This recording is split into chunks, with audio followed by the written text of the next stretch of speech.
He called it the ka-ching moment. Bring exclusive stories cheaply equals job. Former tabloid reporter Dan Evans has claimed that he was recruited to the News of the World partly because he could screw phones. His words. Mr. Evans told the Old Bailey that he finally left the Sunday Mirror after 3 meetings with the News of the World staff, including the then editor Andy Coulson. Mr. Coulson and former News International chief executive Rebekah Brooks both deny conspiracy to hack mobile phones.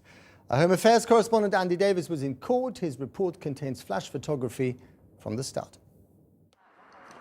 Dan Evans leaving the Old Bailey this afternoon. 2 hours in the witness box, and we were told of a career immersed in phone hacking. First at the Sunday Mirror, then at the News of the World. A practice, said the former journalist, which made him quite depressed after a while. A practice which he alleges he first learned here at the offices of the Sunday Mirror. It was mid-2003, he said. Dan Evans told the court he was taken aside one day at the paper and informed he was going to be tasked with something which was a secret. Then, he claims, he was shown how to hack a mobile phone voicemail for the very first time. His job, he claims, turned to one of cracking the voicemail codes of celebrities and their agents. He spoke of a hacking etiquette, of not leaving footprints, and being repeatedly courted by News of the World journalists offering a job, one of them openly acknowledging Evans's ability to screw phones, as it was allegedly put to him. I was bringing phone hacking techniques and methodology. I was bringing a pretty lengthy list of phone hacking targets, people whose voicemails had been intercepted, general skills to perpetuate that activity. It was after a third meeting with the News of the World, jurors heard that Evans accepted their offer. A breakfast meeting in 2005, at which the News of the World's then editor Andy Coulson was present, allegedly, as he described to the jury. He began with the detail: scrambled eggs, smoked salmon. I was sitting here, Andy was sitting there as he gestured to the court. This was the real deal, he said. I wanted to impress him. Dan Evans claims he talked first about his background before the subject turned to phones. I got onto voicemail interception and I told him that I had a lot of commercially sensitive data in my head and how things worked at the Sunday Mirror, and I could bring him big exclusive stories cheaply, which was the ka-ching moment. Bring exclusive stories cheaply equals job. Evans didn't think the phrase phone hacking was used, probably referring instead to stuff with phones.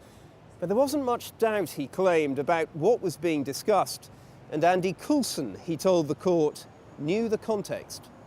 A context in which he claims he may have hacked hundreds of people more than 1,000 times whilst at the News of the World. And it was the News of the World which the trial's most high-profile witness to date was asked about this morning.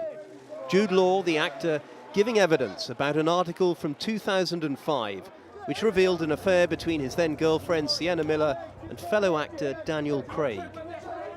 At one point, he was passed a note with the name of a close family member who, it was alleged, had sold information to the tabloid about this story. When was the first time he'd heard that allegation involving money, he was asked. Today, replied Jude Law. Well, all the defendants in this trial, including Andy Coulson, deny the charges against them. Our Home Affairs correspondent Andy Davis is with me now. Andy, how is the Mirror Group going to cope with this?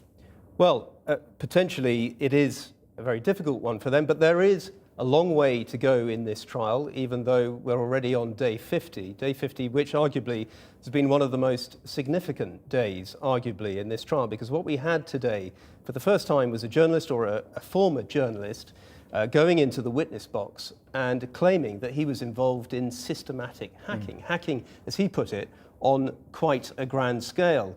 And he is talking about hacking, he claims, not just at the News of the World, but also, as we've heard, at the Sunday Mirror. And he's pleaded guilty, we can report today, to hacking offences at both newspapers. So renewed scrutiny for the Mirror Group at a time when, as we know, they are already facing civil claims in the court over alleged hacking. Today's evidence elicited a statement from the publishers of the Sunday Mirror, Trinity Mirror, who said, "We note that Dan Evans, a former journalist of the Sunday Mirror, has pleaded guilty to phone hacking during his time at the group in 2003 and 2004.